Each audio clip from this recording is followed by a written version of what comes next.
So, who am I speaking with today? Let the people know. Devonte West. That's who I am. That's me. Yeah. My first question to you is your favorite childhood TV show. What is that? SpongeBob. 100%. 100%. Still quote SpongeBob to this day. Hey. That, okay. Now, if you could be any character in SpongeBob, who would it be? Larry the Lobster. Whoa, everybody Yeah. living like Larry. Okay. Yeah, for sure. That's such a specific character. Nobody ever says Larry. Why Larry? I don't know. For some reason, as a kid, as a kid, I just thought Larry was fine. He was a muscle bound. He was. I don't know. Something about Larry the Lobster just got me. Okay, that works.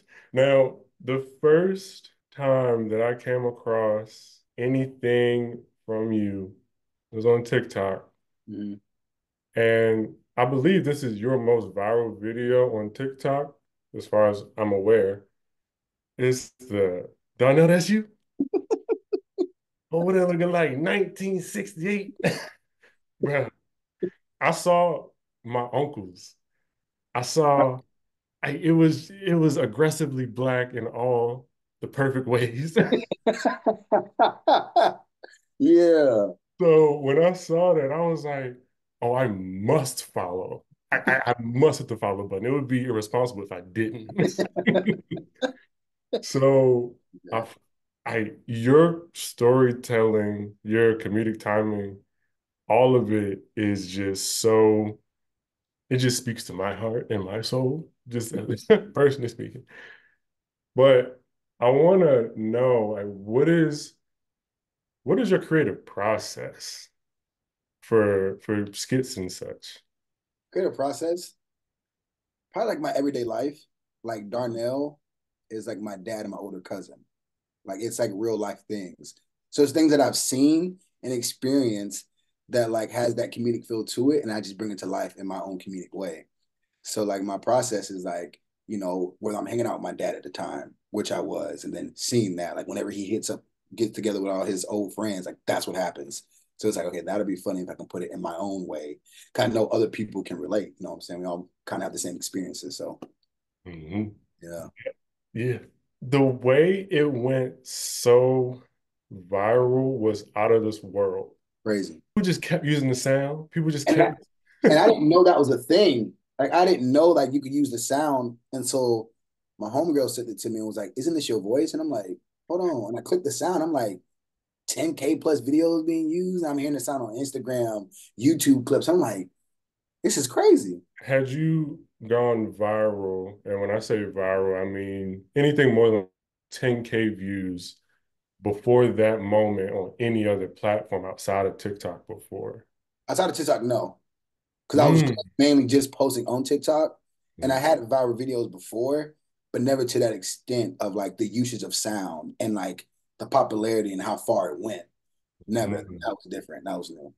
So then, how did that feel in the moment when you was like, wait a minute, this is going really far. Like what was going through your mind as it took off? As it took off, it was cool, but also it was nerve-wracking because it's like, okay, I have to keep up with this, but also I don't want to just be known for this. Sometimes how the algorithm works, you can get stuck in the character, and the only time your videos do well if you're doing this certain thing. So it was cool, but I also was nervous. Like, okay, do I have to play this Darno guy for the rest of my community career as I'm trying to grow?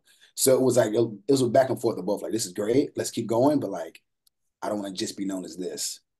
So, Mhm. Now, as a content creator, have you dealt with burnout?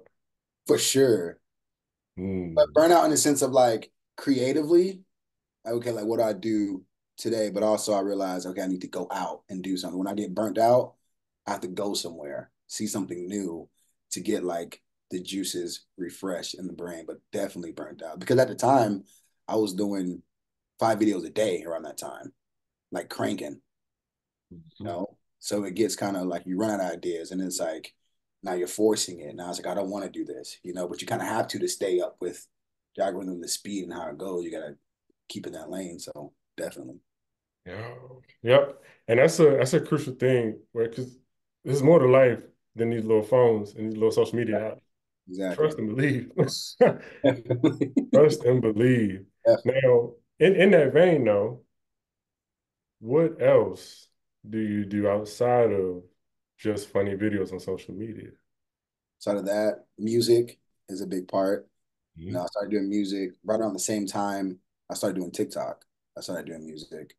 So music is like a main thing I do outside of TikTok. You know, I'm pursuing nursing um Hmm. as a career field. So it's several different things, but those are the main two, like music and nursing. Okay. I want to go down both of those rabbit holes right there. So tell me more about music. Music, I've always loved music, you know, growing up and same difference, you know, led worship in church. I was a worship leader in LA. I was in LA for a few years, so music has always been a thing. I always want to do my own, but I was nervous. But living in LA, you're in all creatives, you know, and some of my closest friends and producers are like, you can sing, you can write. Like, they see what, like, you know, tap into that. You feel me? You can do so much more than just comedy. So then I started tapping into the songwriting because I'm like, I hear this music and I'm like, I can do the same thing. So let's tap in and see where we can go. So that's how that became about. Do you play any instruments, just out of curiosity? I play acoustic guitar and piano. Ah, So yeah, so music has always been a part, you know what I'm saying, of me. You know, like, you know, the family reunions going over to Auntie and them house, Auntie sitting around the piano, you gotta come in and sing. You know, it's like it's in the upbringing. It's been my part of my life, you know. in that moment, I just thought, come over here and do that little dance. And that's how it was. Devonte, come sing this song you sing on Sunday. Come sing for your grandma. She wasn't there. And it's like in front of all these people. Come on now. No disrespect to grandma. So like it's been in me for forever. Oh man, that's beautiful. And it's funny, like the creative process expanding beyond just comedy and stuff. Like I'm also a musician. I play the bass guitar, Okay. and a lot of those skills are just transferable. Mhm. Like music and then comedic timing. There's rhythm in both of those. Like it's there. Yeah. It's in lockstep. So that is really dope. Seeing, I guess there's more to just the comedic Mhm. video. So it's like that's what this platform is for, Yeah. to give you more reign to talk about it, right? Yes, sir. Now, nursing. Tell me about that. In college, I was a caregiver, caretaker while going through college. And I realized that's something that's like I'm passionate about, you know, and but I was majoring in accounting. So Mm. I had my accounting degree, and upon graduation, I'm like, I don't want to do this. I want to, you know, work with, you know, help the sick, but I already got this degree. I have to use it. So I worked in public accounting for 4 or 5 years, but like it wasn't like my passion. And so I stopped and went back into caregiving, and I'm like, hey, this is what I'm supposed to do, you know. And I care for my mom and I care for my aunt, and like that's something that I can do without thought. You know, what's gross to other people, like to me, it's like, okay, let me come and be an aid wherever the need is. So that's like me. That's like the passion I have, like just me, individual guy. I love serving and helping others who can't help themselves. So that's where the passion came from. But then the flip side in caregiving, there's not that much. You don't make that much, you know. So I'm thinking, okay, I one day want to start a family with my girl. I need something to, and nursing was the next thought because I can still do what I'm doing, passionate about, but also make a living to take care of my future family. You know. Mhm. And that's actually a crucial thing. So when people, you go to college, you're 17, 18, and you got to decide, I'm gonna do this major, and this is gonna be the most defining moment of my Yeah. life. Mm-hmm. If I graduate in, I gotta, like, that's what I gotta do. Yeah. It sounds like you didn't want to be a CPA despite having an accounting degree. At all. At all. So in that though, you understood what you really want to do, and you just like you're creating that path. Yeah. How have you evolved, not just as a comedian, improv, sketch artist, what have you, but how have you also evolved as like a person through your creative talent? I realized like the intricate parts of it, like you said, the timing of it. Like back then, I was just spewing out whatever. But then I got down to the point of the timing, you know, the punchline, at what point the video needs to come in, you know, and getting creative with adding more scenes in of like B-roll and like the voiceovers and like the other Mm. characters inside the video. I realized, you know, you have to really give the people more and more because the stationary is cool, but it's like, okay, this is boring. Like it helped upon this time, it helped me like look back because a lot of times I look at what I used to post. I'll go all the way back and be like, okay, cool. I'll take that old video and make it to where my creative mind is now, and it'll do well. It's the same thing. Like I tell people, some of the videos I post now, it's almost the same thing I was posting 3 years ago when I started, but the creativity is different. The humor is different. I know now what to say. I know at what point it's going to grab them. I know what my followers like now. You know what I'm saying? The different points. So I say just as a creative in general, I'm just growing more mature, as I see more and stuff like that. So in that, like that's a content creation maturity. Now, how is that translated to just regular life? Bigger life and maturity aspect. Hmm? Um, Probably just like my awareness is different now. Also because like where I go now, I'm like a known thing now. So like maneuvering is a lot different and how I maneuver. When I'm going out with my fiance, having to be aware of certain things and stuff like that and how I maneuver and the things I say because as you grow bigger, people start to look back at what you did back then. So I'm now mindful of the things I say, the things I post. I had to be mindful as a worship leader. There's things that, okay, you're portraying this, but if you're on the internet doing this, it's giving a different message. So the maturity in knowing what to post, even if you think it's going to be funny or viral, is it worth it in the long run? Because I don't want to look back and it becomes an embarrassment of me and my fiance and our future children. Am I embarrassed of what I used to post at 25, 26, 27? So now I'm more mindful of what to post. Everything is not good to post just for a laugh, just for the moment of virality, because the effect it'll have as you're older. So I'm very mindful of that now as I've grown and matured. Everything isn't worth posting. Everything isn't worth like that laugh isn't worth it in that moment. So I'm very mindful of what I post, what I'm saying, what I talk about. Because at the end of the day, the internet is a museum. Yeah. And just because you delete stuff, Mm-hmm. it's still out there somewhere. Somebody gonna grab it. They grab it somehow. They grab it. Somebody reposted and retweeted something that Well, needs where'd to be you find gone. this at? I didn't even know I did that. I was right there. It's out there. Now, this is a question that I already had in my back pocket, and you already alluded to it. Have you been recognized in real life because of a video or your content in general? And how has that interaction gone, or how have those interactions gone? Yeah. It's been wild the last year. And that's why, because my friends are like, you should notice now you have this many amount of followers, your videos do well. But in my mind, like I still don't look at myself as like this big influencer or creator. It's something I enjoy doing. But going out and being noticed in different spaces. Like I was in church, we worshiping. Hey, Andrew, that's Darnell. I'm like, oh, like, you know what I'm saying? Like, and it gets nerve wracking. I realize that like I have this, like it gives me an anxiety, because it's people that want to take pictures or like, you see the looks and stuff like that. To the point where I tell my fiance, like, yo, don't leave my side. You feel me? I get nervous. You feel me? I need you. I need you right here. So it is mind blowing the amount of people that like see me and like, God, it's you. Can I take a picture? Then we talk about the videos, you know what I'm saying? Whether it's Darnell, it's the other stuff I done created. So it is wild to think. It's cool, and it's nice, and I'm always nice, and I want to be, welcoming to the people. But yeah, it's different for sure. Now, I want to go back. Mm-hmm. Who was 15, 16-year-old Devonte? It's funny. He's always been goofy. He's always been like this. So people who know me back then are like, this been you. Like you've been this funny. You've been doing these things. Now the world gets to see it now. So I've been like the funny, goofy, always caring, loving type of kid. But that was me, the athlete, being known for that. I've always had like a spotlight on me, as you would say. And my dad would say, too much is given, much is required. So, I always had to maneuver through that because it's like I just want to be regular, but you're not regular. So it's like fast forward now, it's like the same thing, but just in a different aspect. And I'm like, it's magnified. I'm going from 15 to like early college years. Like who was fresh? Because when you go from childhood, cool, you pretty much doing whatever. By the time you're like 16, it's like, all right, your personality is starting to kind of solidify a little bit. Then you get to freshman year of college. And did you go to a big university? D2, D2 schools, Okay. so really, probably 10,000 students. That can still be a culture shock Yeah. going from a high school to college environment where you are on your own if you're living on campus and stuff.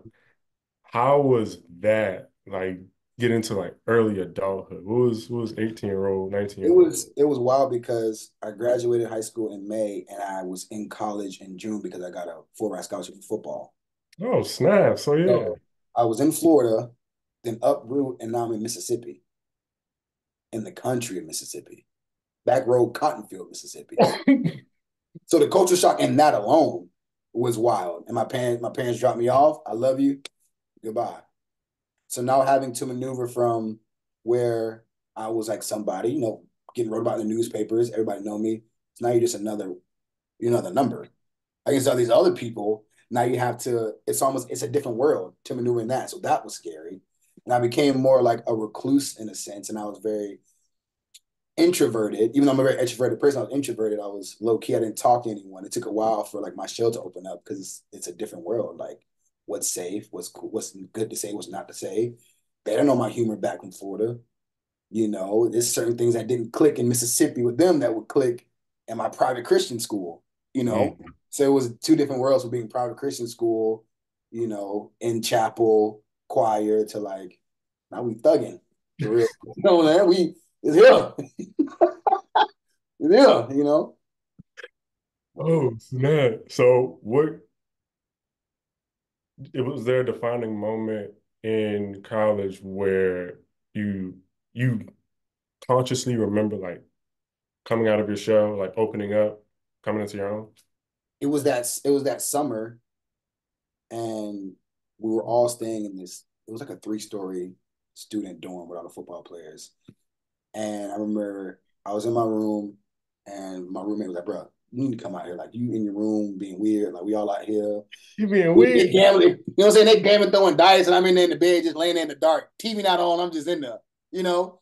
And so like, you being weird, but like, come on out here. You feel me? And so being in the room with all them, and now we're gambling, teaching how to throw dice and guard games and stuff like that. That was a moment.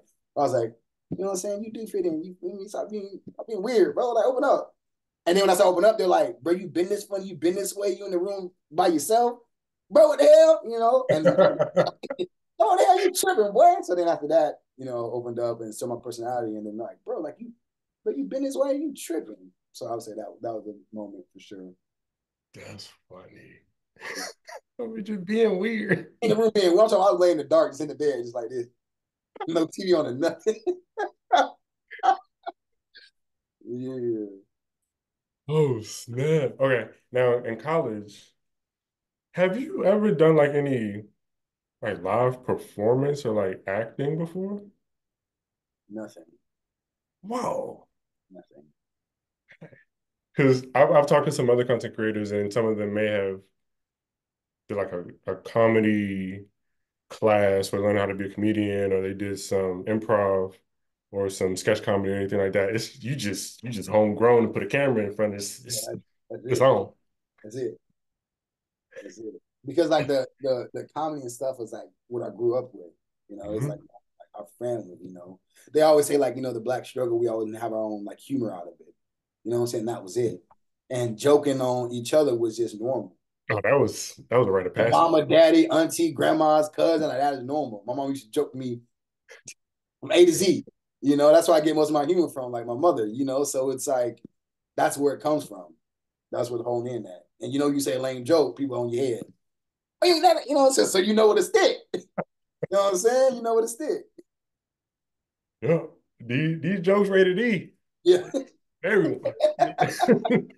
definitely. Oh man, we're gonna pivot.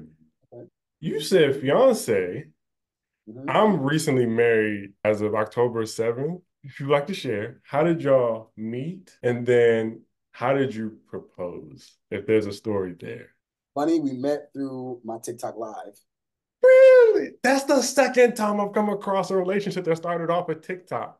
That Yeah. is the second. That's crazy. Go ahead. So TikTok live. Sorry, that was on live. And I'm like, of course, people on there like, oh, you handsome, you blah, blah, blah. I'm like, if y'all interested, shoot your shot. But I seen her profile picture and I'm like, Shawty, tough.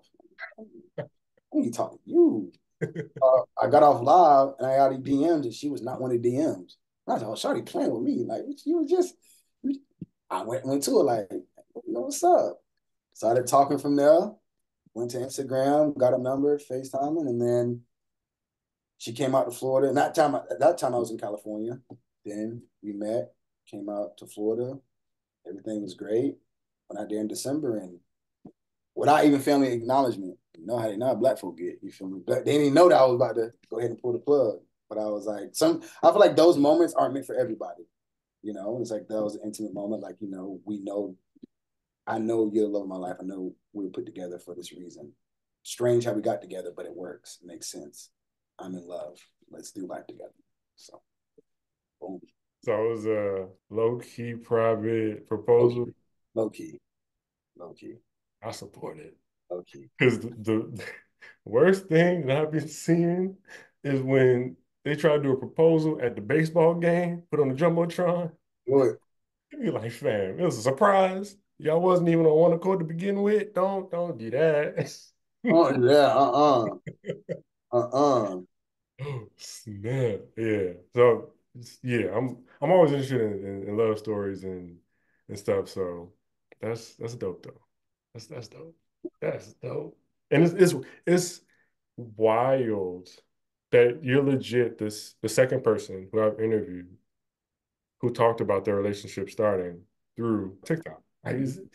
So like social media, you put the social back in the media. Real relationships and connections and networks can really be formed from the way you move on the internet.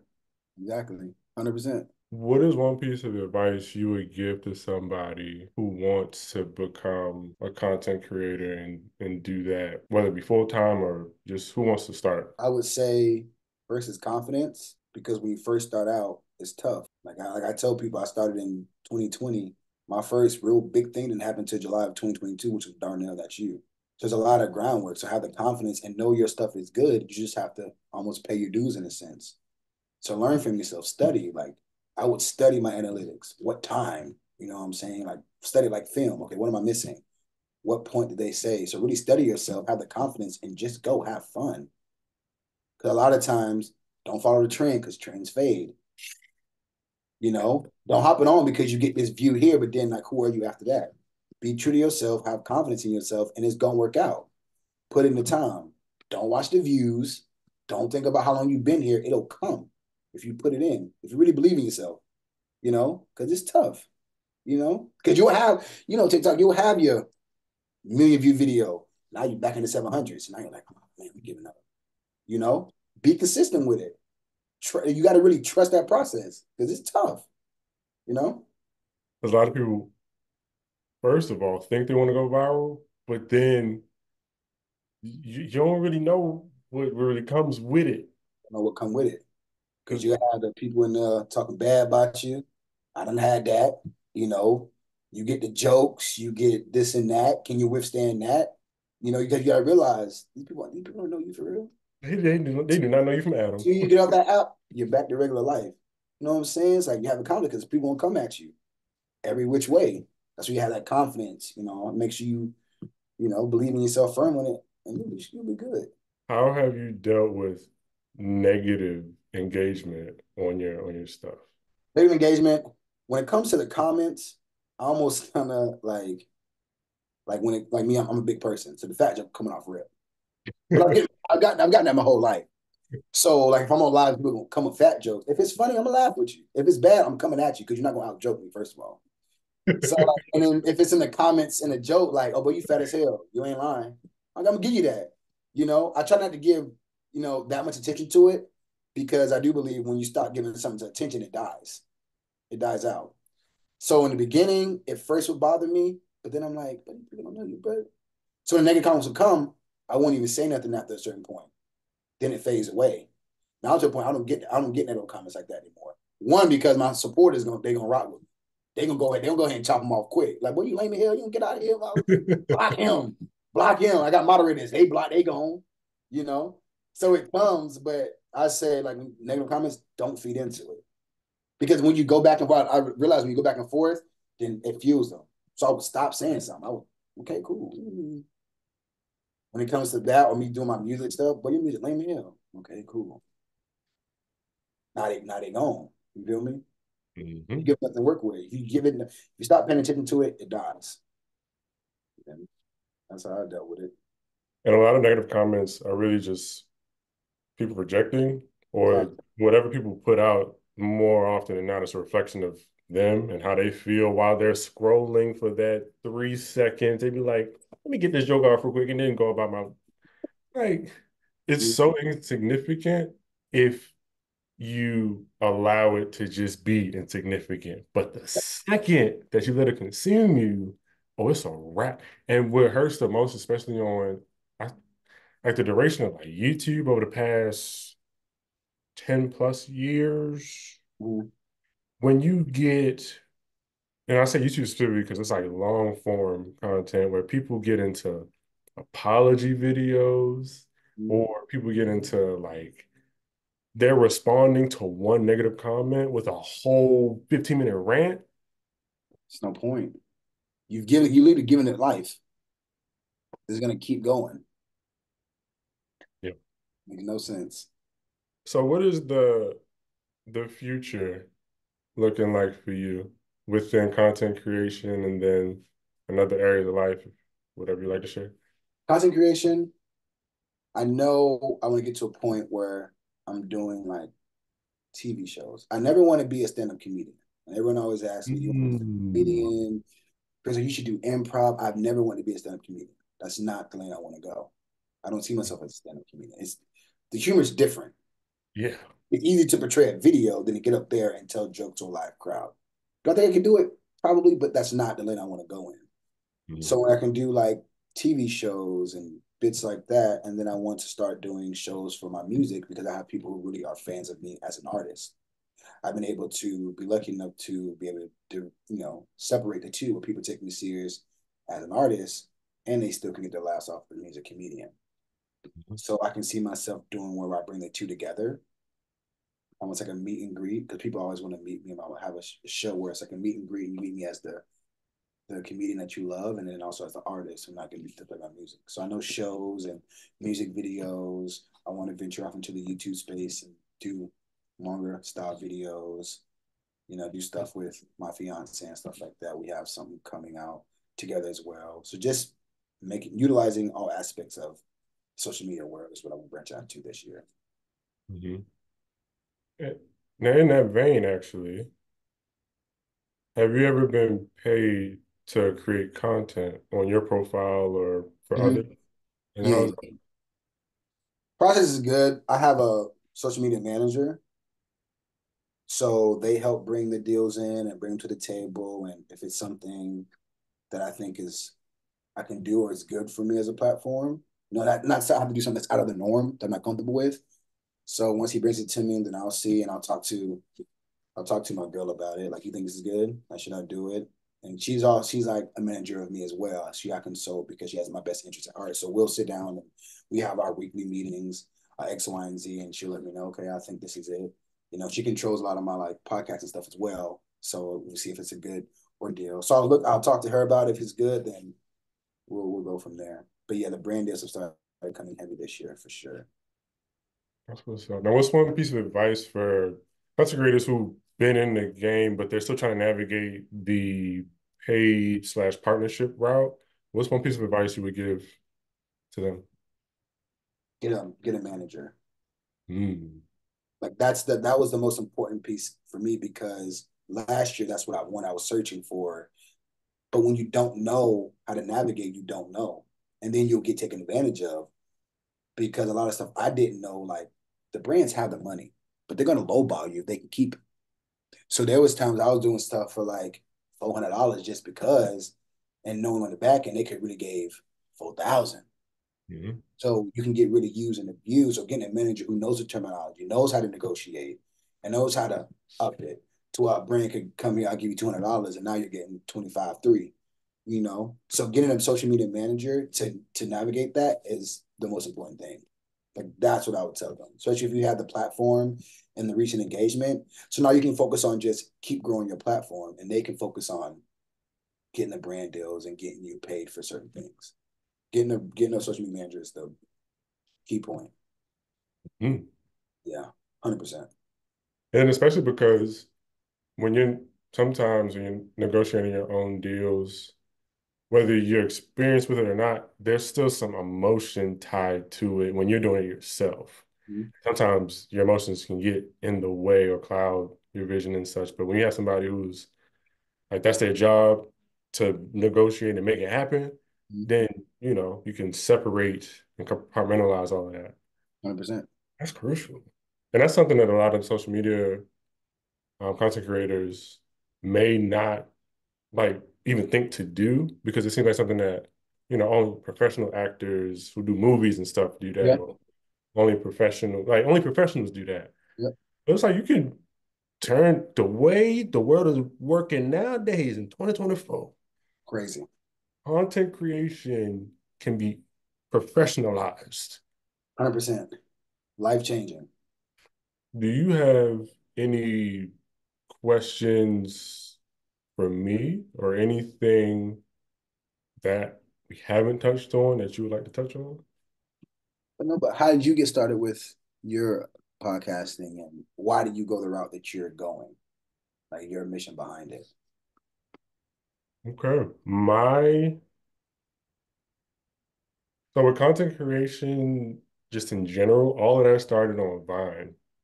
Ooh. So back in late 2013, early 2014, like on everything I love, the reason why I'm here is because my sister, she was like, yo, you're funny, you should make videos. Mm. We used to watch Vines like from sun up to sundown, just whacking up, roll. And she was like, yeah, try it. You got jokes. I was like, you believe in me. Thank you. Okay, I'm gonna do it. So then, bro, my freshman year of college, I was making videos off the rip. I got to the point where I got to like 10K followers on Vine, which is a big deal. Like that was such a big deal. And then Vine died. Huh, ain't that something? I didn't understand why the business behind it, but I was like, dang, that's crazy. So Instagram got videos now, though. Let's just keep on going. So then, I'm building social media and stuff and just like creating stuff that just comes to my brain.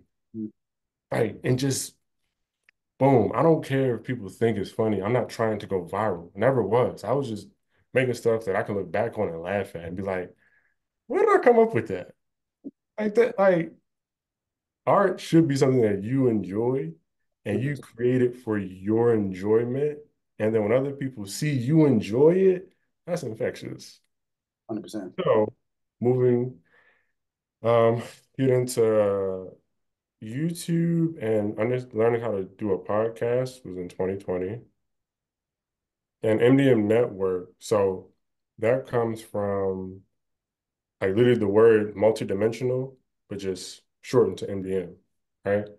And it honestly came from, I remember my girlfriend at the time, who then become fiance and wife, we were watching the news and it was just like nothing but murder, death, killing, coronavirus, also black people dying, being murdered. It was like, yo, this is way too much.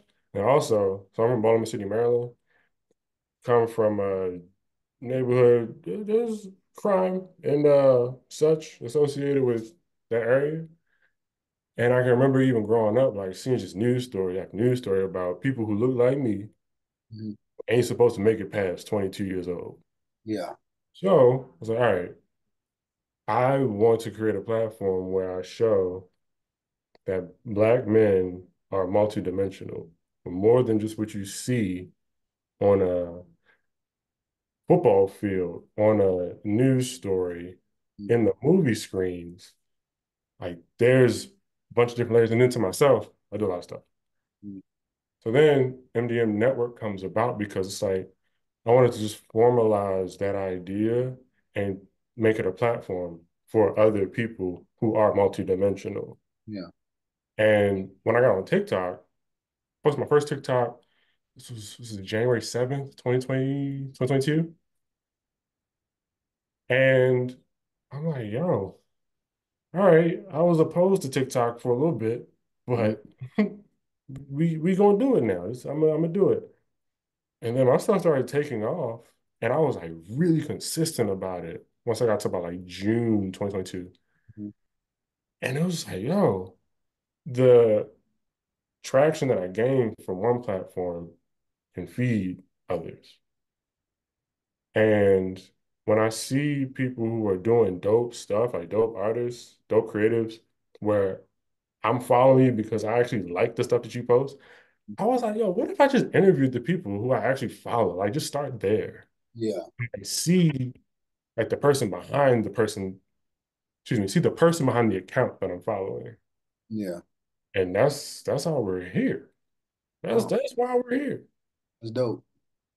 So that's that. Yeah, not like I want to be a full-time content creator. Okay.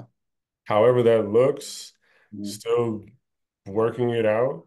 But I do know that with every single piece of the puzzle that I put together, the puzzle gets to completion, Yeah. closer to completion. I mean, Mhm. it's our new puzzle. But yeah, that's to answer your question. Okay. That's dope. I like that. Those are all my questions. It's been a dope conversation. I appreciate you having me on. It's been good. Absolutely.